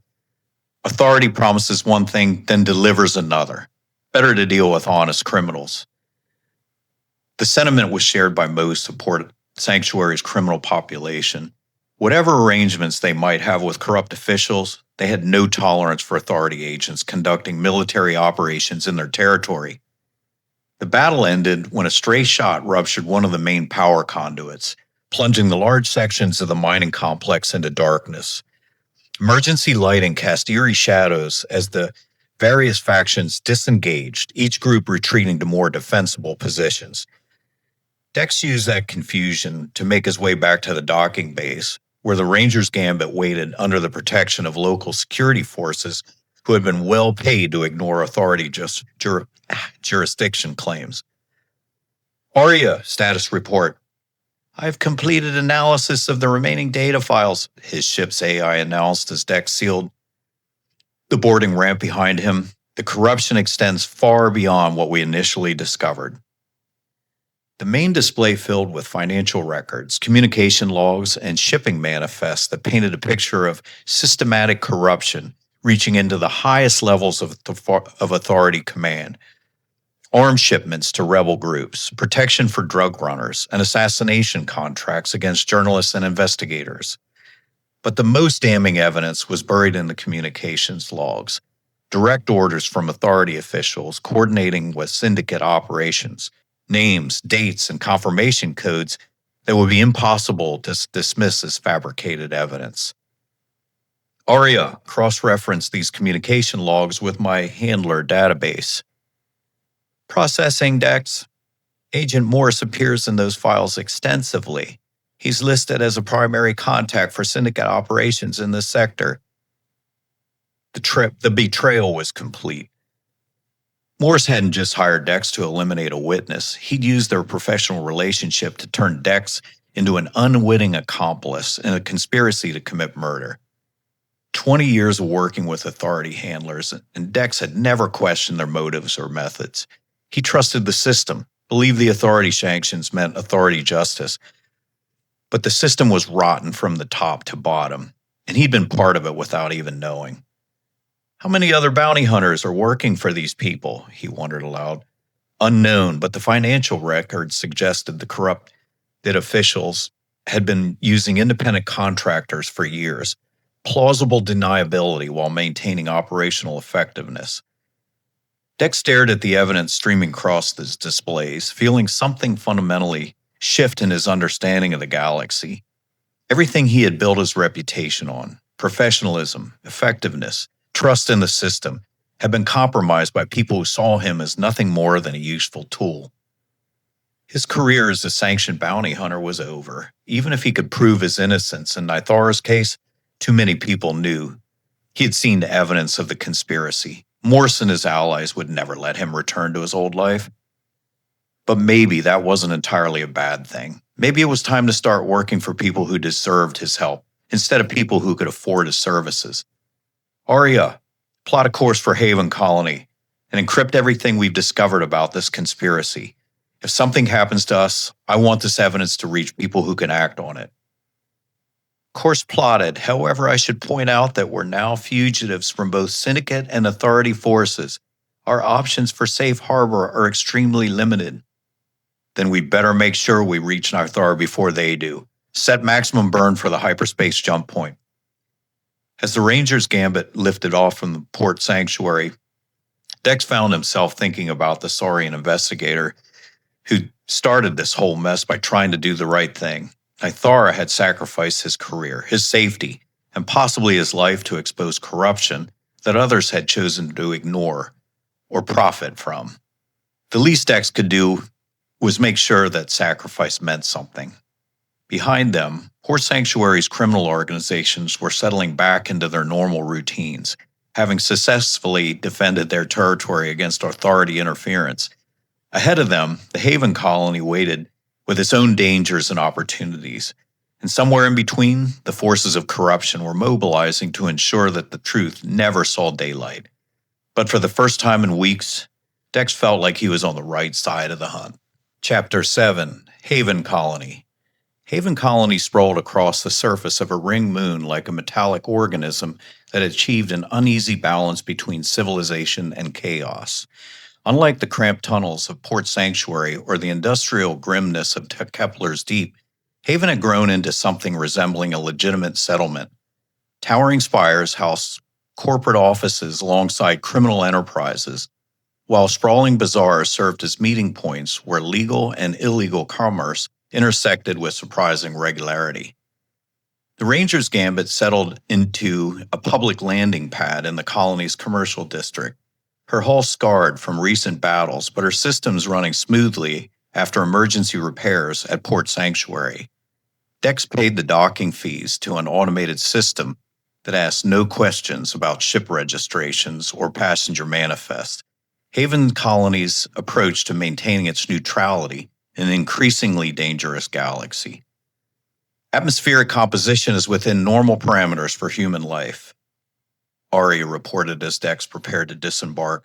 However, I'm detecting significantly more surveillance activity than our previous destinations. Haven Colony appears to monitor its population more thoroughly than the most frontier settlements. Makes sense. The place serves as a neutral meeting ground between criminals and legitimate businesses. They need to maintain order to keep both sides happy. The colony's main thoroughfares bustled with activity that would have seemed normal in any core world. If you ignored the fact that half the pedestrians were carrying illegal weapons, and the other half were probably fugitives from various law enforcement agencies. Corporate executives in expensive suits negotiated deals with smuggling captains, while off-duty mercenaries shared drinks with Planetary Defense Force officers. Dex made his way through the sprawling marketplace districts, keeping his eyes open for signs of Nythara's presence while maintaining the careful balance of alertness and casual behavior that kept you alive in places like this. Haven Colony's merchants sold everything from rare minerals to military-grade weapons. Their stalls arranged in a maze that would hide a dozen different criminal enterprises behind facades of legitimate commerce. The information he'd gathered on Port Sanctuary had pointed him towards the colony's journalist quarter, a collection of communication facilities, data archives, and independent news services that served the frontier's information needs. If Nythara was still trying to get his evidence to clean authorities, this was where he'd make contact. The Frontier Truth occupied a modest storefront between a spice dealer and a shop that sold legal surveillance equipment. The news service's holographic sign flickered intermittently, suggesting either financial difficulties or a deliberate attempt to maintain a low profile. Dex studied the building's exterior for several minutes, noting the security cameras and the reinforced door frame that suggested previous troubles. Inside the office was cramped but functional. Banks of communication equipment lined the walls, while data terminals provided access to news feeds from across the galaxy. A human woman in her 30s worked at one of the terminals, her fingers flying across the interface as she compiled information from various sources. Milagar, Dex approached carefully, keeping his hands visible. The woman looked up, her eyes immediately noting his weapons and the professional way he carried himself. Depends on who's asking. If you're here about advertising rates, we're fully booked. If you're here about protection money, we've already paid this month's tribute to 3 different gangs. I'm here about Nythara, Dex said. Mila's expression shifted from wariness to something approaching fear. I don't know anyone by that name, she said. Saurian investigator, Authority Internal Affairs, carrying evidence of corruption that reaches into the highest levels of command. He was supposed to meet you here, Dex said. You're a bounty hunter. It wasn't a question. I can see that in the way you move, the way you scan for exits and threats. So you're either here to collect him or I'm here to help him, which depends on whether you can tell me where he is, Dex added. Mila studied his face for a long moment, then gestured toward the back room equipped with signal-blocking technology. Let's talk privately. Too many ears in this neighborhood. The back room was spartanly equipped but thoroughly shielded from electronic surveillance. Mila activated additional privacy screens before turning to face Dex with the kind of wariness that came from years of dangerous investigative work. 3 of my colleagues have been murdered in the past month, she said without preamble. All of them were working on stories involving authority corruption. Professional hits made to look like accidents, but the pattern is clear, she said. And Nythara contacted you about adding to that pattern? Dex said. He reached out through encrypted channels, claimed to have evidence that would expose massive corruption. But it's been impossible to pin down for an actual meeting. Every time we arrange something, he changes the location at the last minute. Smart, Nythara had learned from his close calls on previous worlds. Any idea where he might be hiding? Mila hesitated, then made a decision. There's an old cargo storage facility in the colony's industrial sector. Pre-war construction. Mostly abandoned now except for squatters and people who don't want to be found. He's been using it as a safe house, she said. 20 minutes later, they were making their way through the Haven colony's industrial sector, where massive cargo handling facilities served the constant stream of merchant traffic. Most of the older warehouses had been abandoned as newer, more efficient facilities were constructed closer to the expanded and extended spaceport. The storage facility Mila led him to was a maze of interconnected chambers carved into the moon's subsurface. Emergency lighting cast long shadows between stacks of abandoned cargo containers, while the air recycling systems wheezed with the effort of maintaining atmosphere in spaces that were never meant for long-term habitation. He's in Section 7, Mila whispered as they navigated through the dimly lit corridors. But he's paranoid about unexpected visitors. Let me go first. They found Nythara in a chamber that had been converted into a basic living space. The Saurian investigator looked exactly like his file photos, but the weeks of running had taken their toll. His scales had lost their healthy luster, his eyes were rimmed with exhaustion, and his movements carried the hyper-alert tension of someone who had been hunted too long. When he saw Dex, Nythara's hand immediately went to a pistol that looked like it had seen recent use. "Bounty hunter," he said. His voice carried the flat resignation of someone who had expected this moment. "I suppose it was inevitable." "Yes, I'm a bounty hunter," Dex said, keeping his hands visible and his voice calm, "but I'm not here to collect you. Agent Morse hired you, I know, because I've been monitoring Authority communications since my cover was blown. 500,000 credits for my capture, dead or alive, preferably dead." "Morse hired me, yes, but things have changed since then," Dex added. Dex slowly reached for the data storage device he'd recovered from Nythara's abandoned room on Kepler's Deep. "I found this in your hiding place, along with your recording explaining really what happened."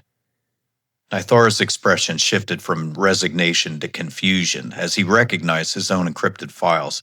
"You listened to it?" "Every word about the undercover investigation, the corruption you discovered, Morse's betrayal. I know you're not a criminal, Nythara. You're exactly what you appear to be, an investigator trying to expose the truth." The Saurian's weapon wavered but didn't lower completely. "And why should I believe you? How do I know this isn't another trap?" "Because if it was a trap, you'd already be dead or in custody." Dex gestured towards Mila. "And because I brought someone you trust." instead of coming here alone. Mila stepped forward. Her presence helped to diffuse the tension. It's true, Nythara. He found me through legitimate channels, not through my authority contacts, and he's asking the right questions about getting your evidence to clean sources, she said. Slowly, carefully, Nythara lowered his weapon, but his posture remained alert, ready to fight or flee if the situation changed. What do you want from me? I want to help you finish what you started, Dex said, the corruption you uncovered. It's bigger than either of us realized. Morse, Rubos, dozens of other authority officials taking syndicate money in exchange for protection and cooperation. You know about Rubos? Nythara said. I had the displeasure of meeting him on Port Authority. He tried to bribe me to abandon this case, then attempted to kill me when I refused. He's working with the same people who want you dead.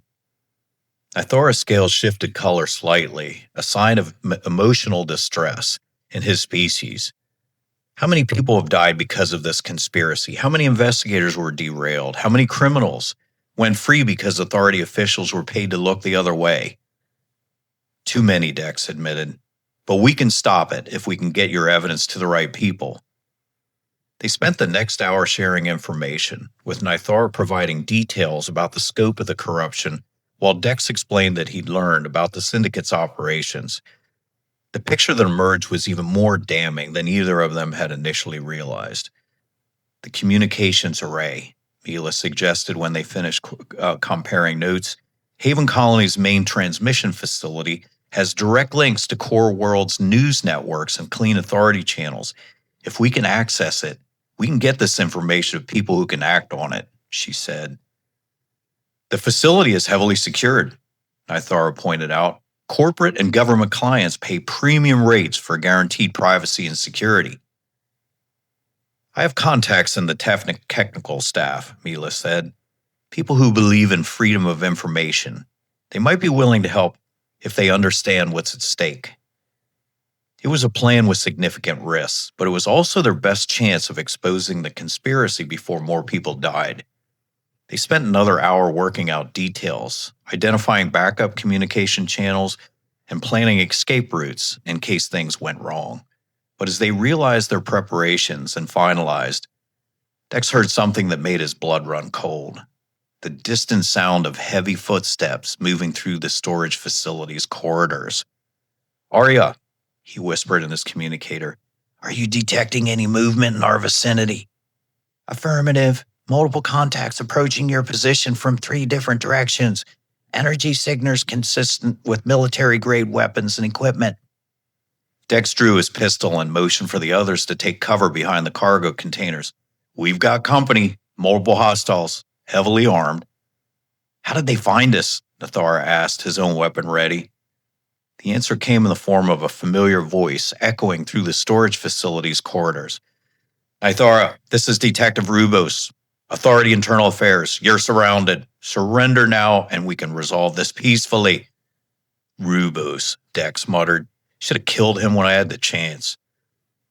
But the corrupt detective wasn't alone.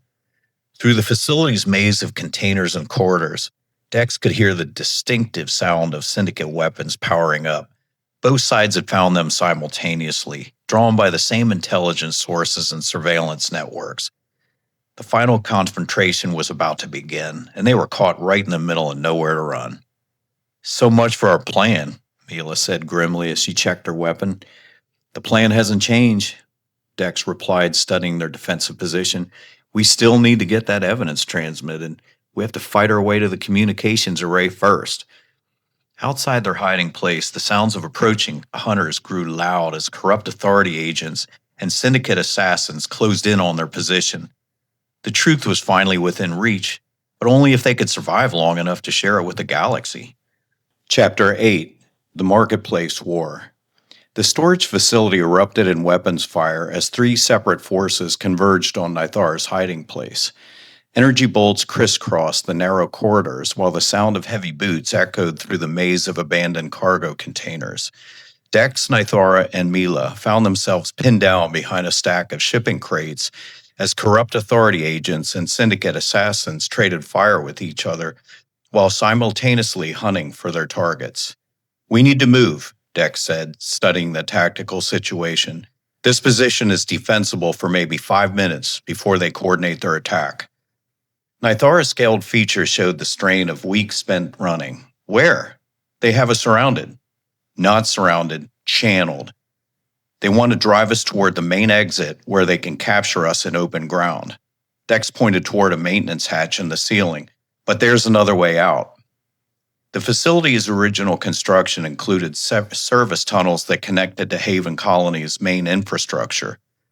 Mila led them through the cramped passages with the familiarity of someone who had used these routes before, navigating by memory through a three-dimensional maze of utility conduits and ventilation shafts.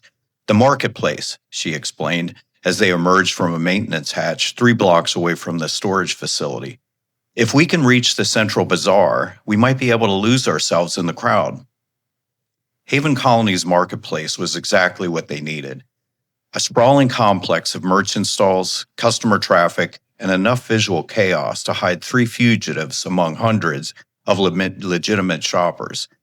Corporate executives browsed exotic goods while off-duty mercenaries haggled over weapon modifications.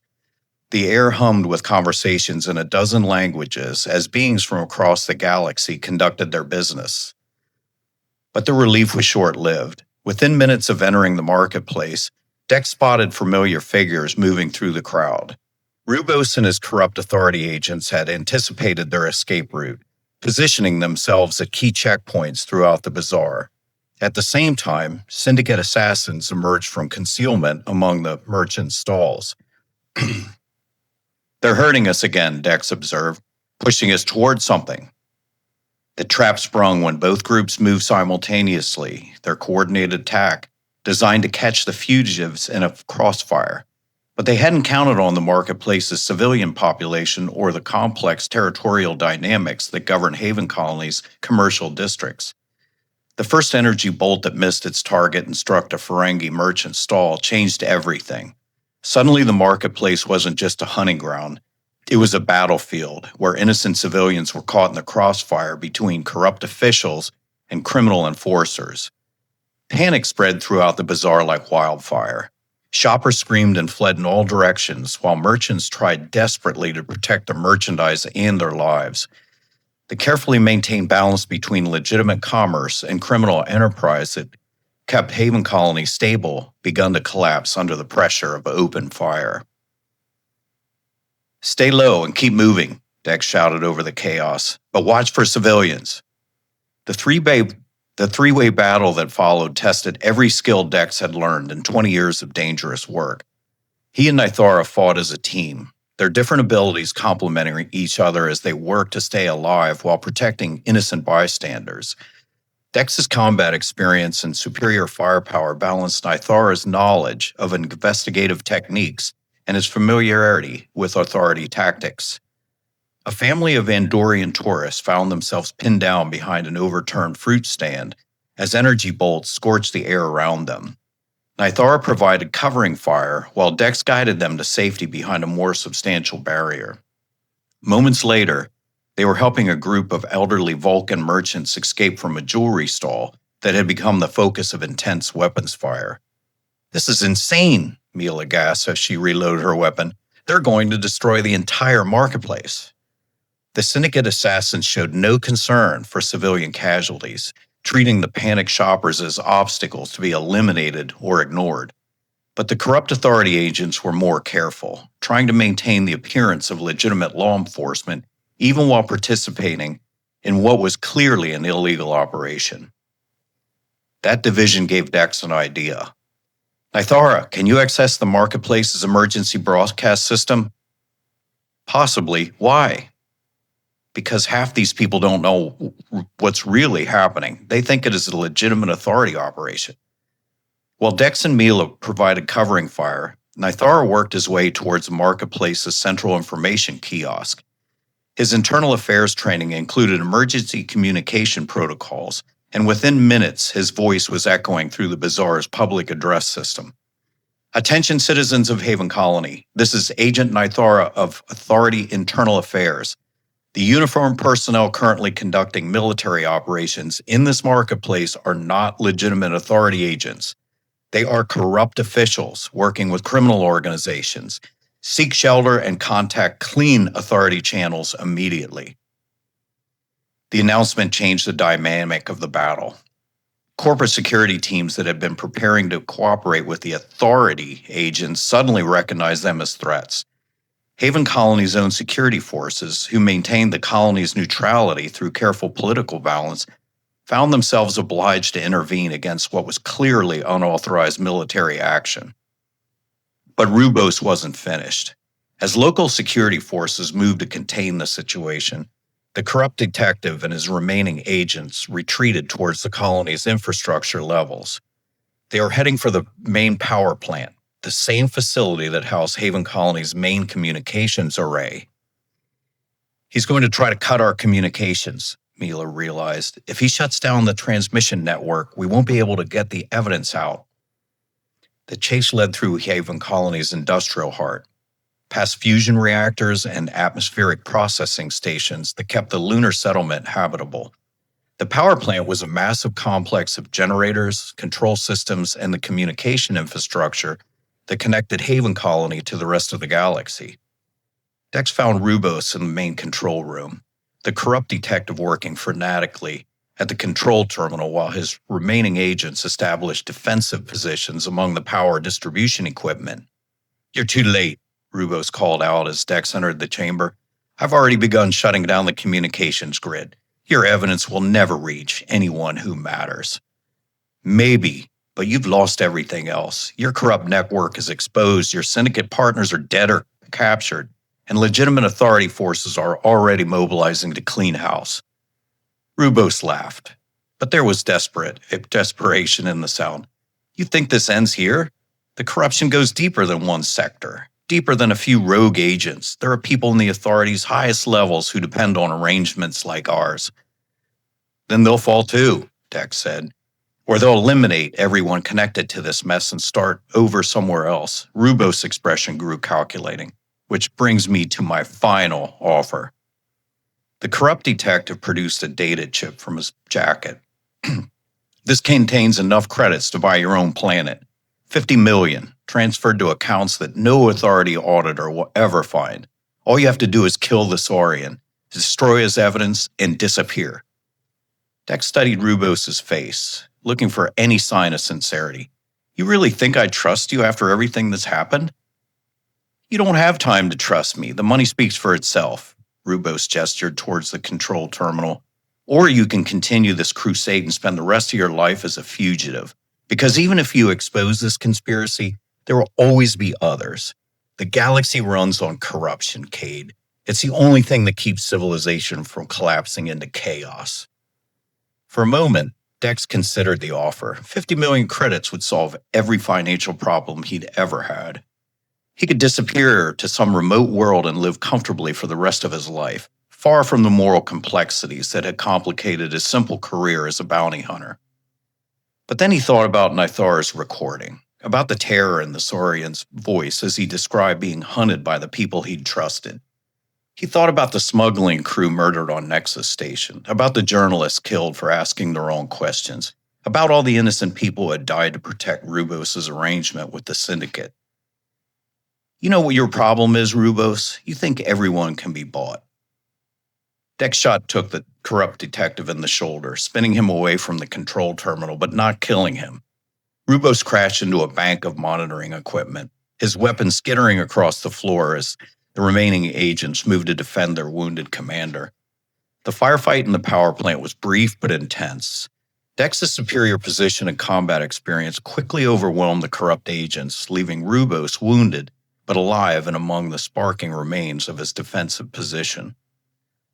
"Arya," Dex spoke into his communicator. "Emergency transmission protocols. Upload all evidence files to every clean authority channel and independent news service in our database." "Transmission in progress," his ship's AI responded. "Multiple networks are acknowledging receipt. The information is already being distributed across core world news services." Through the power plant's windows, Dex could see the flashing lights of approaching security vehicles. Haven Colony's legitimate authorities were finally taking control of the situation, and soon the entire conspiracy would be exposed to galactic scrutiny. Rubos looked up from where he had lay bleeding among the damaged equipment. "You have no idea what you've done. This will destabilize entire sectors. People will die." "People were already dying," Dex replied. The difference now is they'll know why." Nythara and Mila entered the control room as the last of the evidence files finished transmitting. The Saurian investigator looked like a massive weight had been lifted from his shoulders, while the journalist was already composing her story on a portable datapad. "It's done," Nythara said simply. "The truth is finally out there." Through the communication array speakers, they could hear news broadcasts beginning to report on the massive corruption scandal. Authority officials across multiple sectors were being arrested. Syndicate operations were being raided, and the galactic media was demanding investigators into how such widespread corruption had been allowed to flourish. "So what happens now?" Mila asked as the sound of sirens grew louder outside. Dex looked at his erstwhile partner, then at Rubos bleeding on the floor, then out at the lights of Haven Colony where honest security forces were finally taking control. His old life as a sanctioned bounty hunter was over, but maybe that wasn't entirely a bad thing. "Now we figure out what comes next," he said, as legitimate authority agents began surrounding the power plant, "but at least we'll be doing it on the right side of the law." The conspiracy was exposed. The evidence was public, and the galaxy was about to learn just how deep corruption could reach when good people stopped asking questions. But for the first time in weeks, Dex felt like he was exactly where he belonged. Chapter 9, New Beginnings. 3 months after the Haven Colony incident, Dex stood on the observation deck of Authority Station Terminus, watching ships come and go through one of the galaxy's busiest trade routes. The massive orbital platform served as a hub for legitimate commerce and law enforcement cooperation, exactly the kind of facility that the corruption scandal had nearly destroyed. The aftermath of exposing the conspiracy had been more extensive and more successful than anyone had anticipated. Over 200 authority officials across 17 sectors had been arrested, including 3 sector commanders and a deputy administrator from the core worlds. The Crimson Nexus syndicate had effectively collapsed, with most of its leadership either dead or in custody. Dozens of journalists, investigators, and whistleblowers who had been murdered or disappeared over the years were finally getting the justice they deserved. "The preliminary damage assessment is complete," Ari announced through his personal communicator. Authority Internal Affairs estimates that the corruption network cost over 15 billion credits in misdirected resources and compromised operations. "Any word on our current assignment?" Dex said. "Commander Torion confirms that the Steel Serpent departed Rigel Station 6 hours ago, bound for the neutral zone. Intelligence suggests that carrying weapons intended for the Maquis resistance cells." Dex nodded, making mental notes of the pursuit that would begin as soon as he returned to his ship. His new career as an independent operative working with clean authority officials was proving more challenging than his old job as a sanctioned bounty hunter, but it was also considerably more satisfying. The transformation hadn't been easy. The authority's Internal Affairs Division had spent weeks debriefing him about his unwitting role in the conspiracy, examining every contract he'd completed over the past 5 years to determine which he had been legitimate and which had been part of the corruption network. The process had been humiliating and exhausting, but it had also been necessary. In the end, Commander Torion, one of the few sector-level officials whose integrity had never been questioned, had offered him a new kind of arrangement. Instead of working as a freelance bounty hunter accepting contracts from potentially corrupt sources, Dex would operate as an independent contractor working directly with verified clean authority channels. The pay was lower, the oversight was stricter, but the missions were legitimate. "Dex?" He turned to find Nythara approaching across the observation deck. The Saurian investigator looked healthier than he had in months, his scales restored to their natural luster, and his movements free of the hyper-alert tension that had marked him as a hunted fugitive. His promotion to senior investigator in the Internal Affairs Division Anti-Corruption Unit had been richly deserved. "Nythara, how did the testimony go?" Dex said. "The tribunal accepted our evidence regarding the Nexus Station murders. Vac and his surviving lieutenants will be facing justice for their role in the conspiracy." Nythara gestured toward the bustling space traffic beyond the observation windows. "It's remarkable how quickly things can return to normal once people stop looking over their shoulders for assassins." Normal might be overstating it. Half the authority's command structure had been replaced in the past 3 months. New policies, new procedures, new oversight protocols. Some sectors are barely functioning, Dex said. "Growing pains," Nythara said with the optimism of someone who had seen his worst fears proven wrong. "The system is healing itself, slowly, painfully, but genuinely." They stood in comfortable silence for a few minutes, watching a massive cargo convoy form up for departure to the Outer Rim territories. Trade was flowing again, protected by authority escorts whose loyalty had been verified through the kind of exhaustive background investigations that should have been standard practice all along. "I have been meaning to ask," Nythara said eventually. "Do you miss it? The old way of doing things?" Dex considered the question carefully. His whole career had been similar in many ways. Accept a contract, track down the target, collect payment, move on to the next job. No moral complexities, no questioning the system, no responsibility for anything beyond completing the mission efficiently. But it had also been built on a foundation of willful ignorance. He trusted other people to determine who deserved to be hunted, captured, or killed. He'd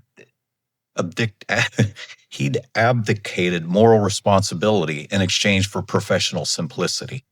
Sometimes, he admitted, the money was better, the authority was clearer, and I didn't have to worry about whether my targets deserved what happened to them. "And now?" Nythara said. "Now I sleep better at night." Dex turned away from the observation window. "Speaking of which, I should get back to my ship. The Steel Serpent won't hunt itself. Be careful out there. The weapons runners who survived the syndicate purges are more dangerous now, and they have nothing left to lose." "I'll manage.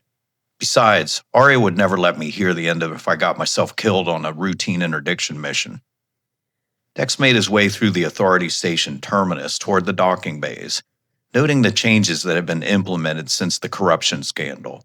Security checkpoints that actually function rather than serving as window dressing. Identity verification systems that couldn't be bypassed with the right bribes. Personnel whose loyalty had been verified through comprehensive investigation rather than assumed based on rank and connections. The Ranger's Gambit sat in docking bay 12, her hull bearing new scars from recent missions, but her systems upgraded with equipment that his improved authority clearance made possible. Clean money from legitimate contracts had allowed him to finally complete the repairs and modifications he's been putting off for years.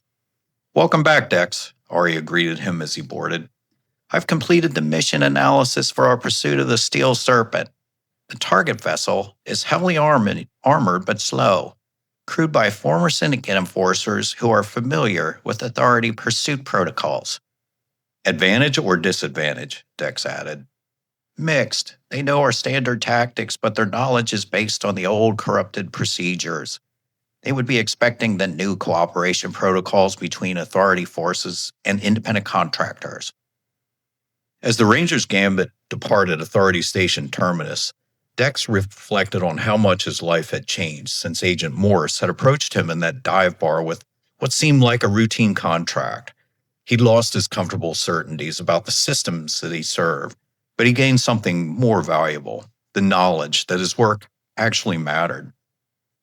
His personal communicator chimed with an incoming message from Milagar. The journalist had become something of a celebrity in the aftermath of the corruption expose. Her reporting on the scandal earnings her a prestigious position with the Galactic News Network's investigative division. "Dex, I thought you want to know. The Rigel 7 weapons investigation just broke wide open. Turns out the planetary governor was taking bribes to allow syndicate weapon shipments through his system. Your intelligence about shipping route modifications was exactly what internal affairs needed to prove the connection. More corruption exposed, more justice served. The network that Rubos and Morse had participated in was slowly being unraveled, one investigation at a time, each arrest leading to new evidence and additional prosecutions.